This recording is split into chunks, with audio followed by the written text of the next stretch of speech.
4 years since the Supreme Court overturned Roe v. Wade, abortions have actually gone up.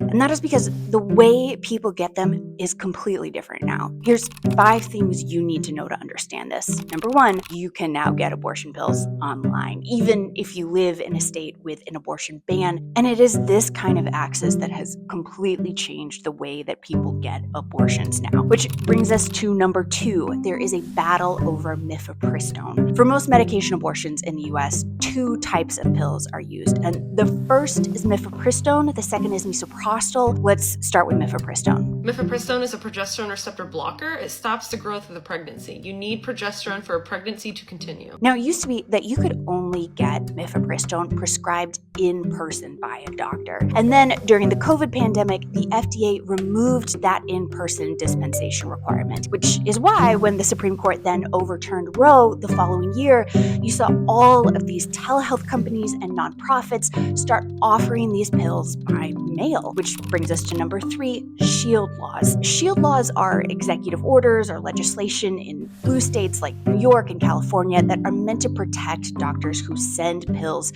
to people in red states with abortion bans. And if you look at how many telehealth abortions are now being provided by doctors under these shield laws, it is a lot. So what is going to happen next? Well, that brings us to number 4. Abortion opponents want the Trump administration to do more to crack down on abortion pills. I'm not saying the Trump administration has done nothing, but I'm saying on the number 1 issue of abortion in America today, which is chemical abortion pill policy, it's been neglected.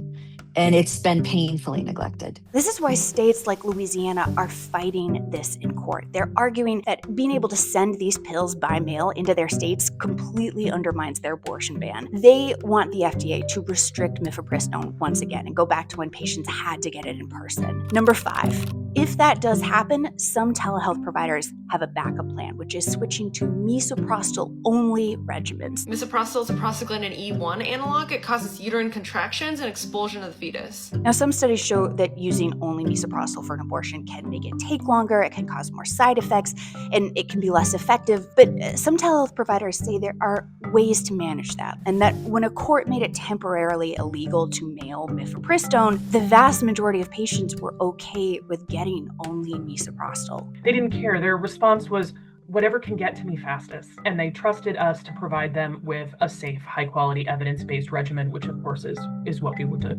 Ultimately, because the internet is the internet, it is just much harder to crack down on online pills than it is, say, like brick and mortar abortion clinics. If you think about it in another context, right? We've had the quote unquote war on drugs for half a century, maybe longer, but people's access to drugs has not stopped at all. And so there's no reason to believe that these tiny pills, mifepristone and misoprostol, would suffer any different fate. You can learn more on our website, kffhealthnews.org.